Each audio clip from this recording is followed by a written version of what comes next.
Amen? Amen. Put your hands together for Sister Amietta Coates as she comes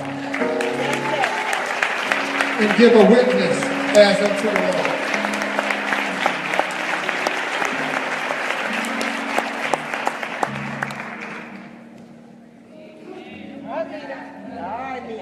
Good morning, church. Good morning. Good morning, church. Good morning. Ain't God good? All right, baby. I'm a little nervous, but I got all right, baby. Take your time. Take your time. My name is Amietta Coates, and I'm here to tell my testimony on how good God has been to me.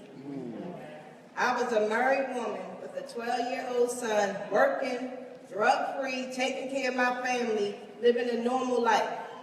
I found out I was pregnant. I got a call May the 4th from my doctor. He said, come to the office, I need to talk to you about something. I can't tell you over the phone. Naturally, I was scared. Is something wrong with my baby? What's the problem? May the 5th, 1999, 2 days before my 30th birthday, I got the shock of my life. When I got to the doctors, they said, Ms. Coates, your blood work came back, and we don't know how to say this, but you are HIV positive. Yeah, that's how I was. I was shocked, devastated. I can't describe how I felt. I cried. I stayed in the house for 2 weeks, basically shut down from the world. At that time, I didn't have a real relationship with God, but I knew how to pray. Come on, baby. Come on. So I prayed, and I had to get past the fact that it was a death sentence, because that's what I always thought. Yeah. I went to the library and educated myself. Yeah. All I was worried about was what people would think, because you know the first thing people always say, she's sick, or you got AIDS. I do not have AIDS. That's right, baby. That's right, baby. Come on, Nina. That's right, baby. I'm about to do a little walking. Come on. So I said, you know, yeah, come on. Where's the Lord, baby? I cried, but guess what I said? Nina, you gotta do what you gotta do. So by then, this was in 1999. The doctor down here didn't really know too much. So he said, we have a doctor that's from New York that deals with it, so would you like to see him? Of course, I'm pregnant. First thing I'm thinking, is my baby gonna have it? Is my baby gonna die? Yeah. So when I talked to someone, they said most kids don't make it past 5 if they're born with it. My first was, should I get an abortion? Because I don't know if I could handle having a baby and then it died. Prayed on it again. I went to church one Sunday. This man touched me. I told him, he said, your baby gonna be all right. He prayed with me. I'm here to say my son is 17 years old and HIV negative. Won't he do it?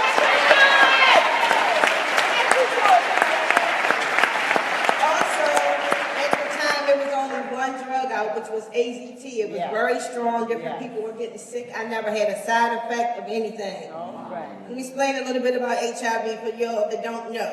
CD4 count is when it's telling you how much blood, CD4 is how much protein is in your immune system and how far your aggression is. 200 or below is considered full-blown AIDS. My CD4 count has never been under 400. Go ahead, girl. My child would not have it. So that's what they said, start the medication and you'll be okay. It's been hard on me, and I'll put this out there. I got it from my husband. I was not on drugs, not in the streets, not cheating. I was married. It can happen. Yes. And I just thank God that I'm here to tell my testimony. I was really scared and always been wanting to do this for 17 years. But again, I worried about what people would say and think of me. And so, so on top of that, in 2003, my liver enzymes kept being elevated, and I'm like, what's going on now? And I found out on top of HIV, I had hepatitis C. I'm like, come on now, what is going on? So I went to a hepatologist. They were monitoring it. I got my first liver scan and a liver biopsy. It showed little scarring. So they said, Ms. Coates, they have some medicine's out, but they got real bad side effects. But in the years coming, there's going to be some better ones, so we'll wait on it since you only have a little bit of damage. I'm like, okay, cool. So I'm still living. In 2005, I was doing so well. Won't God do it? I went off HIV meds for 5 years.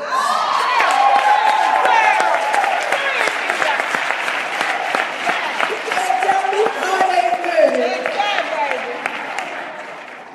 And so for the 5 years, living a normal life, tracking my Hep C, still following it or whatever, I ended up getting a divorce.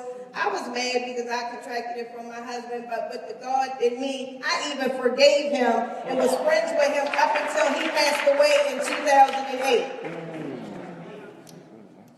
About back in October, well, in 2010, I ended up going back on HIV meds only because my CD4 count had went down and my viral load was like 400. The viral load is how much is in your blood. My viral load has always been non-detectable, meaning it's that little in my blood they can't detect it.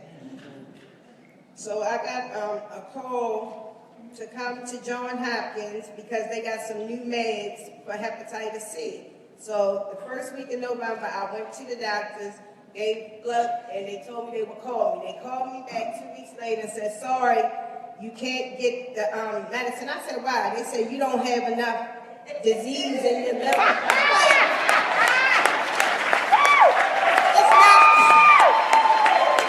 they said it's not bad enough. I'm like, but I gotta be dead. I need to get it. So they was like, okay, well, it's some studies. We're gonna have you come back in and do another study. So I went back, did the other study.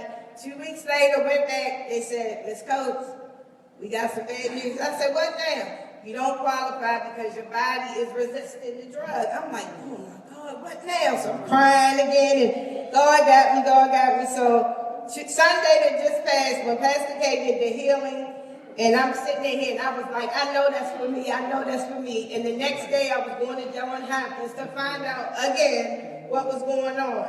I remember before church was over, I ran to Kimmy in the bathroom, and I said, Kimmy, I'll go tomorrow. She said, God got you. So before I go, I prayed that morning. I'm at my regular doctor, and I get a call from my doctor. Okay. Come on now. Y'all ready for some good news? Yeah. Better news. 4. Hey, good morning, Amietta. Cheryl, I'm bringing the call from Hopkins. I know you're scheduled to see me today at 1 o'clock, which is actually really good. So hopefully you'll be able to come in. Definitely going to need to get your blood drawn again because we had a very interesting thing happen with your last blood where I've had the lab, I actually talked to the director of the lab where they double-checked the results, but it showed that there was nothing there. There was no...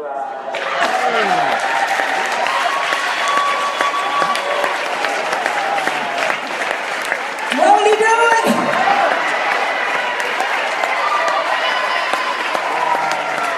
Can't nobody tell me God is not a healer. So here I am waiting all these years for medicine I don't even need because I've been healed and delivered.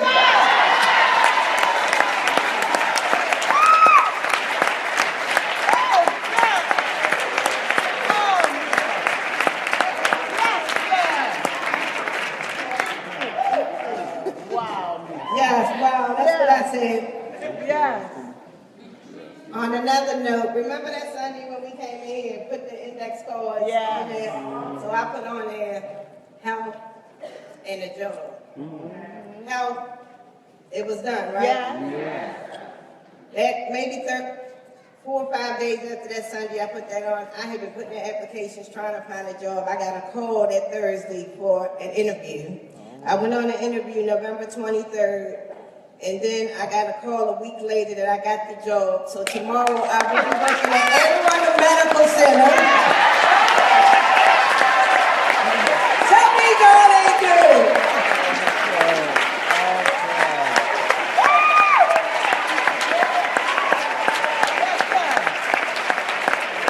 I have been living with this disease for 17 years, y'all. Y'all don't know I've been hidden. Not telling anybody because I was scared that people was going to treat me different or whatever. But you know what? I don't even care anymore. I know who got me.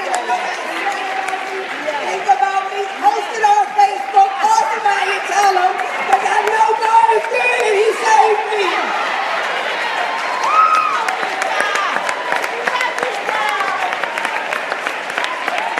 And anybody that sit home, depressed, and I don't go to church, it's a many a times I'm hurting, in pain, but you see me here. But this way I get my healing from. Sometimes I come in and don't feel right, and one of y'all say something, and it makes my day. And I just want to say thank you. And to anybody that have any type of sickness, believe me, pray, God will answer your prayers and heal you. Thank you. Thank you. Oh, wait a minute. Pastor Ricky, you always say